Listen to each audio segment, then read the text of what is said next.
First ever factory outlet Mukunda jewellery KPHB Kothapet Khammam Somajiguda Hanamkonda. నమస్కారం. విష్ణు పురాణం 19వ భాగంలోకి వచ్చాం. 18వ భాగంలో సత్రాజిత్తు సూర్యుడి కోసం తపస్సు చేశాడని, సూర్యుడి చేత ఆయనకి ఏం లభించిందో విందామనుకున్నాము. అయితే తనకి కంటి ముందు సాక్షాత్కరించిన సూర్యభగవానుడిని చూసి ఎంతో సంతోషించిన సత్రాజిత్తు, దేవా, నీ ప్రచండ తేజోమూర్తిని చూడలేకపోతున్నాను, ప్రసన్నమూర్తిగా నన్ను ఆదరించు, నన్ను కరుణించు అని కోరుకునేసరికల్లా ఆయన పరమ ప్రసన్నమూర్తిగా సూర్యభగవానుడు ప్రత్యక్షమయ్యాడు. నీ భక్తికి మెచ్చాను, వరం కోరుకోమంటే నీ కంఠంలో ఉన్న దివ్యరత్నమైనటువంటి ఆ శమంతకమణిని నాకు ఇవ్వమని కోరుకున్నాడట. అయితే సూర్యభగవానుని మెడలో వేళ్లాడే రత్నమైనటువంటి శమంతక రత్నాన్ని వరంగా పొందాడు సత్రాజిత్తు. సత్రాజిత్తు ఏం చేశాడట, ఆ రత్నాన్ని తన కంఠమాలికలో వేసుకున్నాడు. దండలో ఆ రత్నాన్ని పొదిగించుకున్నాడు. అది మెడలో వేసుకుని వస్తే అతను వస్తుంటే ఆ రత్నకాంతులు ఎలా నాలుగు పక్కలకి వెళ్తా అంటే సూర్యుడే దిగి వచ్చినట్టుగా అయిపోతుందట. సూర్యభ్రాంతిని కలిగిస్తుంది. ఆయన తిరిగి వస్తూ ఉంటే ద్వారకాపురవాసులంతా ఆశ్చర్యపోయి సూర్యభగవానుడు వస్తున్నాడని కృష్ణుని పిలిచి చెప్తున్నారట. దేవా, సూర్యుడే వస్తున్నాడంటే త్రికాలవేది అయిన శ్రీకృష్ణ పరమాత్మ చిరునవ్వుతోటి వాళ్ళకి ధైర్యం చెప్తూ, సూర్యుడి కాదు, సూర్యుని వలన ఒక రత్నాన్ని పొంది సత్రాజిత్తుడు దాన్ని తన మెడలో వేసుకొని వస్తున్నాడు. ఆ రత్నకాంతులే మీకు సూర్యభ్రాంతిని కలిగించాయని అందరినీ శాంతపరిచాడట. సత్రాజిత్తు తన ఇంటికి వచ్చి హాయిగా ఉన్నాడు.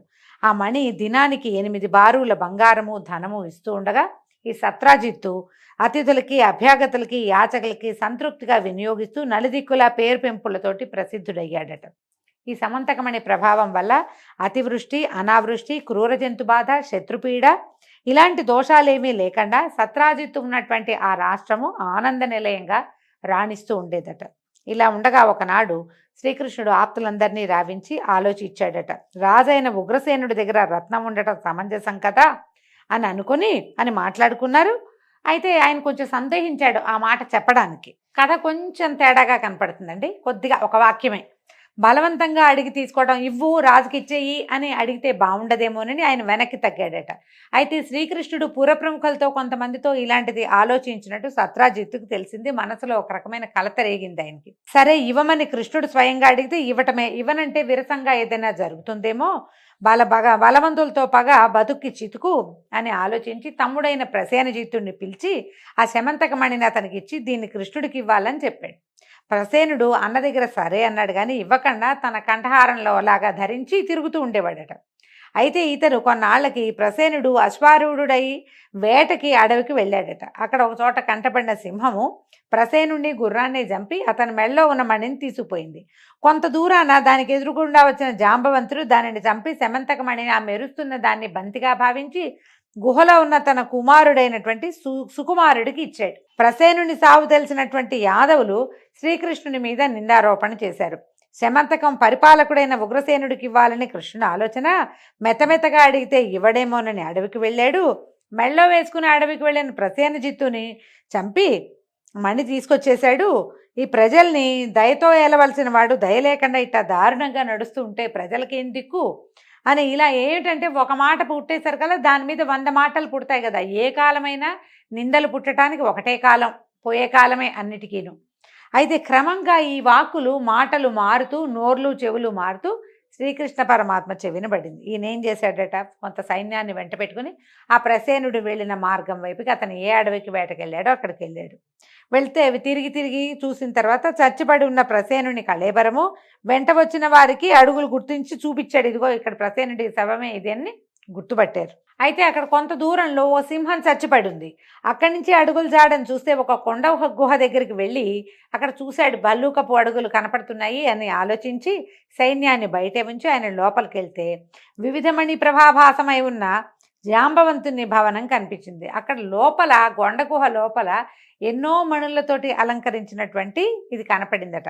లోపలికి ప్రవేశిస్తే ఒక దాది చిన్న బాలుని ఒళ్ళో పెట్టుకుని లాలిస్తూ అంటోందట, కుమారా, సింహం ప్రసేనుణ్ణి చంపగా సింహాన్ని జాంబవంతుడు చంపి తెచ్చిన ఈ శమంతకమణి ఇక నీదేరా, ఏడవకు నాయనా ఏడవకు అని పిల్లవాడిని లాలిస్తోందట.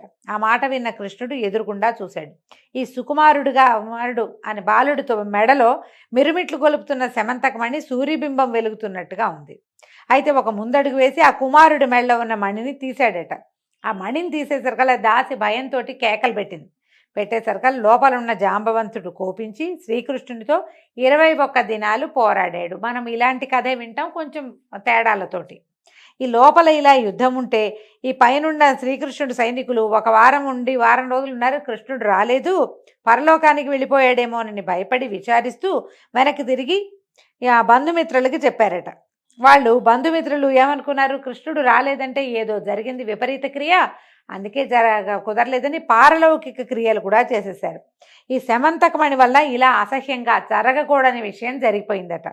అలా జాంబవంతునితోటి 21 దినాలు పోరాడగా క్రమంగా తిండి నిద్ర లేక అప్పటికే దిగజారిపోయిన శరీరంతో జాంబవంతుడు పోరాడలేక శ్రీకృష్ణునితోటి ఇట్లా అన్నాడు, ప్రభు, మునుపు శ్రీలంకలో రావణుని సైన్యం రాముని సేనతో పోరాడినప్పుడు కంటపడిన రాక్షసుని ముక్కలు ముక్కలుగా చిదిపి రాముని చేత మన్ననగొన్నవాడను, నాకు మనుష్యుడు ఒక లెక్క, నా పేరు విన్నంతనే దేవదానవ సైనికులకు గుండెల్లో దడబుడుతుంది, అలాంటి నన్ను ఎదిరించి అదిమి నీరసపెట్టిన నిన్ను మానవుడు అనటానికి వీల్లేదు, నన్ను అనుగ్రహించడానికి ఈ రూపాన వచ్చిన శ్రీమన్నారాయణుడివా తండ్రి నువ్వెవరు అని అడిగితే అప్పుడు కృష్ణుడు చిరునవ్వుతో చూసి తన సమాచారాన్ని చెప్పి పోరు వల్ల కలిగినటువంటి బాధను పోగొడుతూ మేనుని నిమరగా జాంబవంతుడు తొల్లిట ముందున్న జవసత్వాలు కలిగిన వాడయ్యాడు.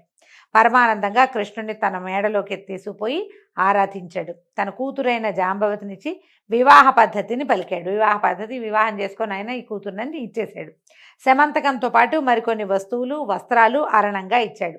అవన్నీ తీసుకుని శ్రీకృష్ణుడు జాంబవతితో సహా ఆనందంగా ద్వారక్కి తిరిగొచ్చాడు.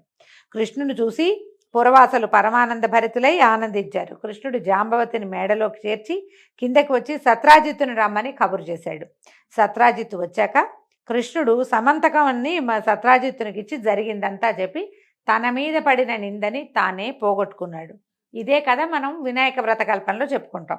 సత్రాజిత్తు బాగా ఆలోచించి ఈ మణి ఎప్పటికైనా నాకు అపాయకరమే, ఏం చేయాలి, దీని మీద కృష్ణుడికి కోరిక కలగకుండా చేయాలి, పైగా ఇప్పుడు ఇలాంటి నింద వేసి ఇంత పొరపాటు జరిగి మధ్యలో అసహ్యకరమైన పారలౌకిక క్రియలు చేయకూడనివి అవి కూడా దీనివల్లే జరిగింది కాబట్టి పెద్దలతో చెప్పి ఒప్పించి ఏం చేశాడు, తన కూతురైన సత్యభామని కృష్ణుడికి ఇచ్చి కళ్యాణం జరిపించాడు. కృతవర్మ అక్రూరుడు శతధన్వుని వద్దకు వెళ్ళి, చూసావా సత్రాజిత్తు ఏం చేశాడో, మనలో ఒకరికి ఇస్తానని మునుపు చెప్పి సత్యభామని కృష్ణుడికి ఇచ్చాడు. అంటే ఈ సత్యభామమణిని కృతవర్మకి అక్రూరుడికి వీళ్ళందరికీ ఎవరెవరికో ప్రామిస్ చేశాడనమాట. మనకిస్తానని చెప్పి కృష్ణుడికి ఇచ్చి పెళ్లి చేశాడు. ఈ పని మాకే కాదు నీకు కూడా సిగ్గు కలిగించేదే. దీనికి ప్రతిక్రియ ఏంటంటే వాడి దగ్గరున్న శమంతక రత్నాన్ని అపహరించాలి, ఎట్లా, వాడిని హతమార్చటమే, ఏమంటావు అంటే శతధన్వుడు వాళ్ళ మాటలు విన్నాడు. ఒక నిమిషం ఆలోచించి సరేనన్నాడట. అలా ఉండగా కొన్నాళ్ళు అయిన తర్వాత లక్క ఇంటనున్న పాండవులకు దుర్యోధనుడు హాని కలిగించాలనే ఉద్దేశంతో ఆ ఇంటికి అగ్నిని పెట్టే ప్రయత్నంలో ఉండటం తెలిసి ఆ ఆపద నుంచి వాళ్ళని కాపాడడం కోసం శ్రీకృష్ణుడు ద్వారక నుంచి వారణావతం వెళ్ళాడు. ఎక్కడైతే లక్క ఇల్లు ఏర్పరిచారో అక్కడికి వెళ్ళాడు. శతధన్వుడు తెలుసుకున్నాడు. ఇదే తగిన అదనని ఒకనాటి రాత్రి సత్రాజిత్తుని ఇంటికి వెళ్ళి ఇల్లాలు కుమారులు గోల పెడుతుండగా అతన్ని దారుణంగా చంపి శమంతకమణిని తీసుకెళ్ళిపోయాడు. మనం ఇంకో కథ వింటాం. శమంతకమణిని సత్రాజిత్తు సత్యభామమణితో సహా ఇచ్చేశాడు శ్రీకృష్ణుడికి అని ఇందులో కొంచెం వేరుగా కనపడుతోంది. అయితే ఏం చేశారు, ఈ శమంతకాన్ని పట్టుకుపోయాడు శతధన్వుడు. ఈ కృతవర్మ అక్రూరుడు చేసిన దుర్బోధతోటే శతధన్వుడు ఈ దారుణ కర్మ చేశాడని సత్యభామ అర్థం చేసుకుంది. తగిన వీరభటల్ని వెంటుంచుకుని రథమెక్కి వడివడిగా తోలించి వారణావతానికి వెళ్ళిపోయిందట. భర్త దగ్గరికి వెళ్ళింది. కృష్ణుడిని దర్శించి నమస్కరించి కన్నీళ్ళు ఒత్తుకుంటూ దీనంగా చెప్పింది, మా నాన్నని అర్ధరాత్రి వేళ ఆ శతధన్వుడు వెళ్ళి మా తండ్రిని సంహరించి ఈ వజ్రాన్ని ఈ సమంతకాన్ని తీసుకుపోయాడు అని చెప్పేసరికల్లా ఆయన ఆశ్చర్యపోయి, అయిందేదో అయింది సత్యభామ, విచారించుకో, ఆ శతధన్వుడిని హతమారుస్తానని ప్రధారూఢుడై ధర్మరాజాదుల్ని వీడుకొలిపి ఈయన మళ్ళీ వెనకొచ్చాడు ద్వారక్కి. ఆ రాత్రి ఉగ్రసేనుడు బలరాముడు మొదలైన తన వారి వల్ల శతధన్వుని తులువతనం తెలిసి విచారించి కోపించి ఇట్లా అన్నాడట, సూర్యప్రసాదితమైన ఆ రత్నం వల్ల ప్రసేనుడు అరణ్యంలో సింహం చేత చంపబడ్డాడు. ఇప్పుడు సత్రాజిత్తేమో శతధన్వుడి ఖడ్గానికి గురయ్యాడు. అన్నదమ్ములిద్దరూ ఇట్లా దుర్మరణం పాలైపోయారు అని అన్నయ్యను చూసి ఆ శమంతకమణి ముల్లోకాలకి ఉపకారకమైనది, ఇక మన వద్దే ఉండాలి, ప్రపంచానికి మేలు చేసేది మన దగ్గరే ఉండాలి, దుష్ట శతధన్వుని హతమార్చకపోతే మనకు అపకీర్తి వస్తుందని గట్టిగా అన్నయ్యకి చెప్పాడు. చెప్పేసరికి బలరాముడు అన్నట్ట సరే వాడిని పరిమార్చి ఆ రత్నాన్ని కైవసం చేసుకుంటానని బలరాముడు ప్రతిజ్ఞ చేశాడు. ఈ కథలన్నీ మనకు తెలియదండి, ఇవి కొంచెం కొత్త గాథలు. ఈ సమాచారం శతధన్వుడికి తెలిసింది. భయంతో వణికిపోయాడు. బలరాముడు అంటే మామూలు వాడా? ఆయన చూసి భయపడాల్సిందే ఎవరైనా సరే. ఎవరికీ తెలియకుండా ఏకాంతంగా కృతవర్మ దగ్గరికి వెళ్ళి బలరాముడి ప్రతిజ్ఞని చెప్పి నాకు తోడుగా నువ్వు రమ్మన్నాడు. రమ్మనేసరికల్లా శతధన్వుడి మాటలకి కృతవర్మ అన్నట్ట వెటకారంగా నవ్వేట, నువ్వు కృష్ణుడితో పగకి సిద్ధపడుతున్నావా? నేనే కాదు ఆ లోకమంతా ఏకమైన ఆ పురుషోత్తముడిని ఎదిరించి ముందు నిలవగలదా?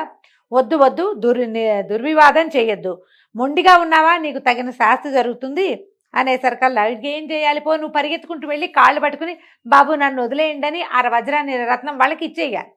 అట్లా కాకుండా ఆయన నా మీదకి వస్తాడు, నువ్వు నాకు తోడుండని ఎవరినైనా పిలిస్తే నీతో ఎవడూ రాడు, నేను రానన్నాడు ఆ కృతవర్మ.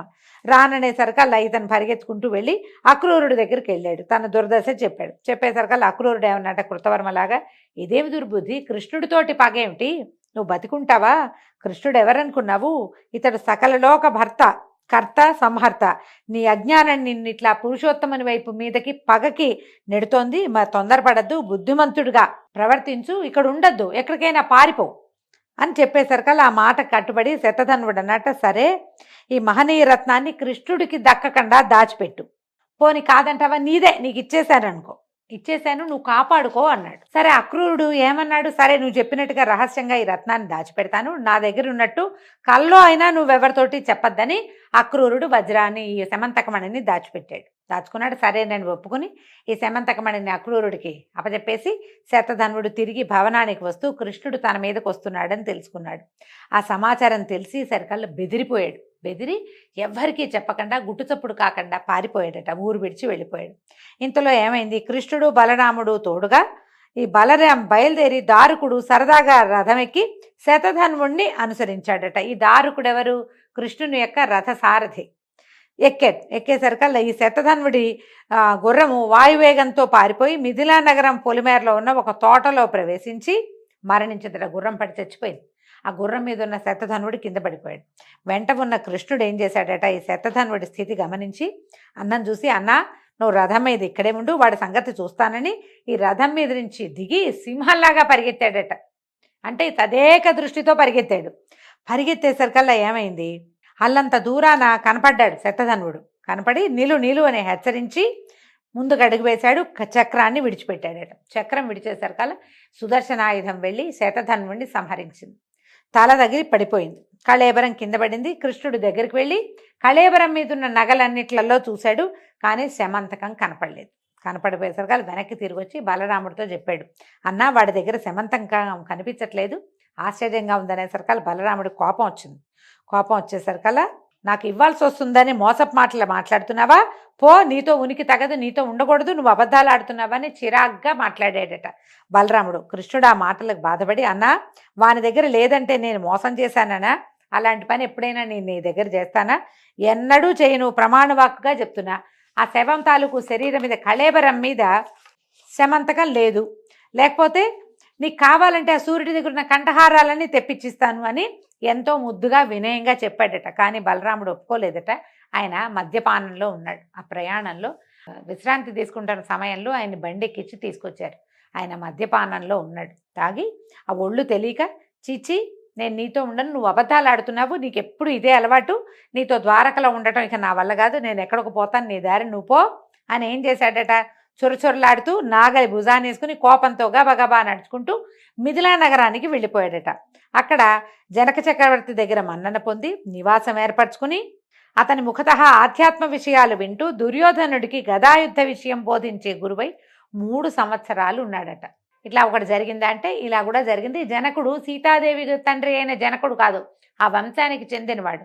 అప్పటి మిథిలా నగరానికి రాజుగా ఉన్నటువంటి ఒక జనకుడు, జనక రాజర్షి అనే పేరుతోటి ఉంటుందన్నమాట ఆ పదవి. అక్కడ ఉండిపోయాడు. ఈయన ఎప్పుడైతే ఇక్కడ ఉన్నాడని తెలిసిందో దుర్యోధనుడు వచ్చి ఈయన దగ్గర గదాయుద్ధం నేర్చుకోవటం మొదలుపెట్టాడు. ఈ కృష్ణుడు ద్వారక వచ్చి ఇలాంటి నిందెట్లా వచ్చింది, దీనికి ఏం విరుగుడు నాకు అర్థం కావట్లేదు. ఒకసారి నిందొచ్చింది, ప్రయత్నం చేసి పోగొట్టాను. రెండోసారి అన్నకే కోపం వచ్చింది. ఈ వజ్రం వల్ల, ఈ సమంతకమణి వల్ల ఇలాంటి సమస్య వచ్చింది ఏంటని ఆయన విచారంగా ఉండేవాడట. అయితే ఈ కృష్ణుని విచారం తెలుసుకున్న ఉగ్రసేనాదులు మిథిలకు వెళ్ళి బలరాముడి కలత తీరేటట్టుగా బోధించి కాదు, అతని దగ్గర లేదు, కృష్ణుడు ఎందుకు చేస్తాడు, నీతోటే ఉన్నాడు కదా, ఇట్లా ఏవో మంచి మాట్లాడి మళ్ళీ 3 ఏళ్ల తర్వాత ఆయన్ని ద్వారకి తీసుకొచ్చారు. ఈ సమంతకమణిని అది ఎక్కడుంది ఇంతకీ? ఈ అక్రూరుడు తన ఇంట్లో భద్రంగా రహస్యంగా దాచిపెట్టాడు. అయితే అది రోజుకి 8 బారుగుల బంగారం ఇస్తుందట.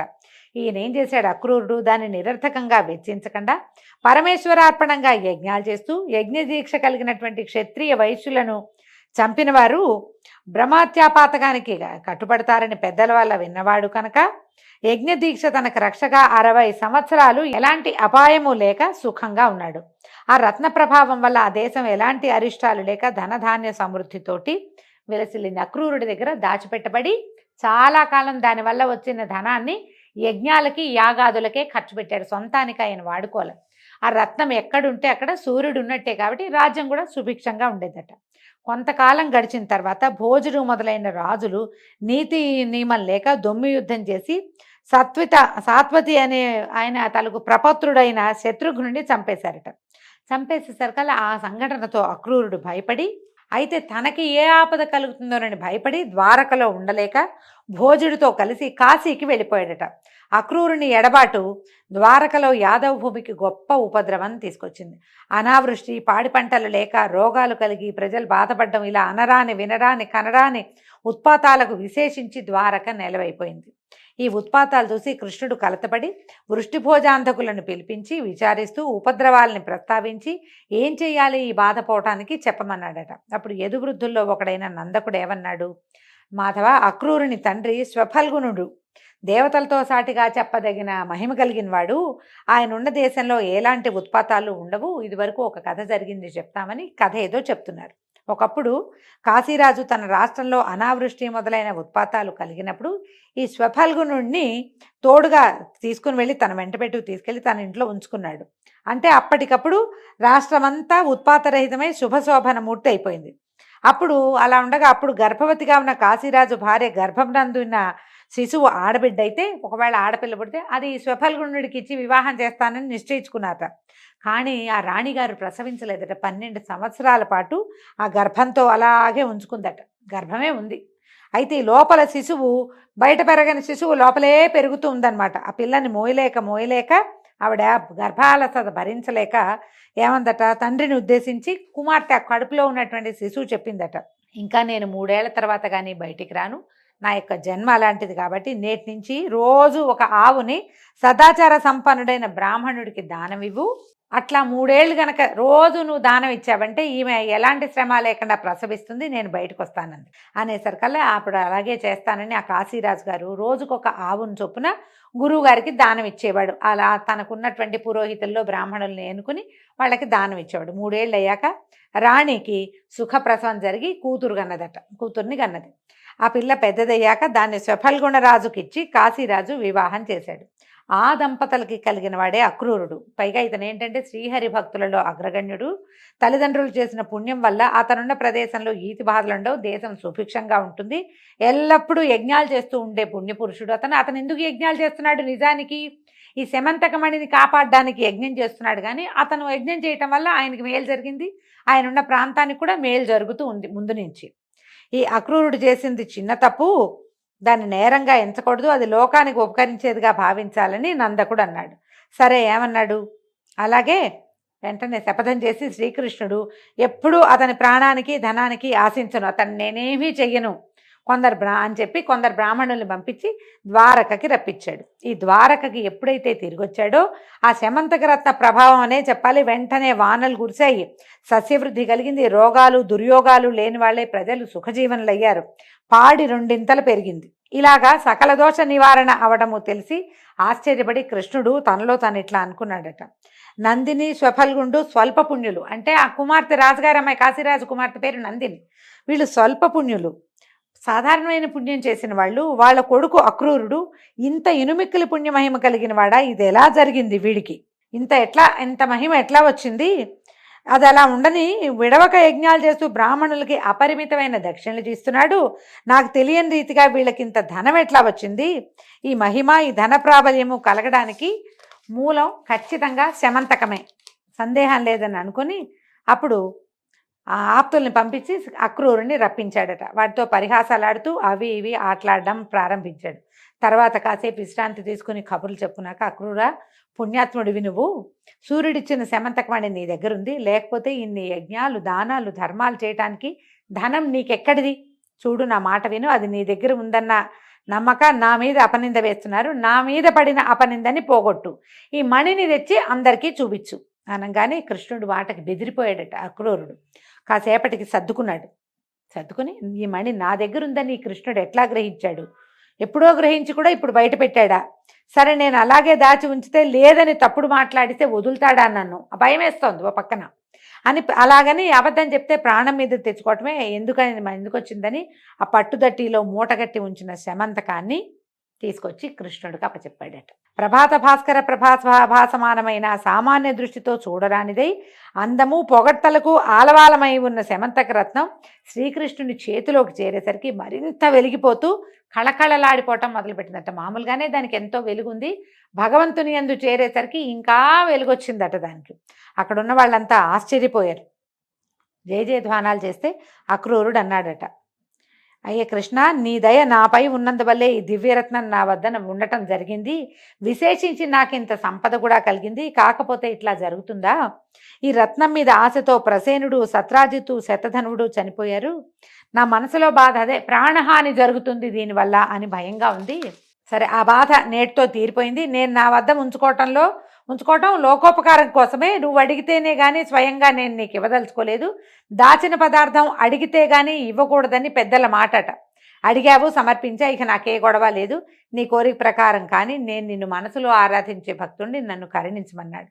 అప్పుడు ఏం చేశాడు? ఈ కృష్ణుడు ఆదరంగా మంచి మాటలతో అతను ఆనందపరిచాడు. ఈ శమంతకం మీద ఉన్న ఆశతోటే బలరాముడు ఈ మణి కోసమే ఊరు విడిచి వెళ్ళాడు. ఆ రోజు అంతే కదా, నువ్వు నాకు ఇవ్వాల్సి వస్తుందని, నువ్వు అబద్ధం చెప్తున్నావని తమ్ముడితో దుర్భాషలాడి ఆయన మిథిలా నగరానికి వెళ్ళిపోయాడు. మా నాన్న సొమ్ము నాకే చేరాలని సత్యభామ కోరిక అని ఆలోచించి, ఈ గృహకలహం ఎందుకు, ఇప్పుడు ఆ వజ్రం, ఆ శమంతకమణి బలరాముడికి ఇస్తే అన్నయ్య నిందబాపుకోవచ్చు, కానీ మా నాన్నది నాకు ఇవ్వకుండా ఆయనకి ఎందుకు ఇచ్చారని సత్యభామ అనుకుంటుంది. వీళ్ళిద్దరికీ పోట్లాట వస్తుందని ఏమన్నాడంటే, అయ్యా అక్రూరా, ఇది బ్రహ్మచర్యాన్ని నిరాఘాటంగా పరిపాలించే వాళ్ళ దగ్గరే ఉండాలి, కానీ గృహస్థుల దగ్గర ఉండకూడదు. నాకు లెక్కకు మిక్కిలిగా ఉన్న కాంతలతో ఉన్న నా దగ్గర అసలు ఉండకూడదు. నన్నే ఎంతో ప్రేమగా చూస్తూ ఎడబాయకుండా ఉండే సత్యభామ కూడా ఇది తగదు. ప్రతిదినము ఎంతో కొంత మద్యపానం చేసే అలవాటు ఉన్నటువంటి బలరాముడి దగ్గర కూడా ఇది ఉండకూడదు. నిష్కల్మషుడివి, బ్రహ్మచర్యం విడువక పాలించేవాడివి, పరమ భాగవతోత్తముడివి, నువ్వే దాన్ని భరించు, అనాయాసంగా భరించగలుగుతావు అని ఇచ్చేశాడట. దాంతో అక్రూరుడు సంతోషంగా దాన్ని తీసుకుని కృష్ణుడితో చెప్పి తన నివాసానికి వెళ్ళిపి అప్పటిదాకా దాచిపెట్టినటువంటి ఈ శమంతక రత్నాన్ని తన కంఠమాలికలలో చేర్చి ధరించడం మొదలుపెట్టాడట. ఈ విధంగా తనకు కలిగిన నిందను పోగొట్టుకున్నటువంటి కృష్ణుడు ప్రశాంత చిత్తుడై ఉన్నాడు. ఈ కథ వినిన వారు ఎలాంటి అపనిందలు పొందక మంచి పేరు కలవారై పుత్రపౌత్రాభివృద్ధిగా ప్రమోదంగా జీవితం గడుపుతారు. మనము ఒక చిత్రమైన వృత్తాంతాన్ని వింటామండి. అదే వృత్తాంతం తాలూకు తరువాయి భాగాన్ని ఈరోజు విష్ణు పురాణంలో విన్నాం. దీంతో సెలవండి. రేపు ఉదయం తరువాయి భాగంలో మళ్ళీ కలుసుకుందాం. నమస్కారం.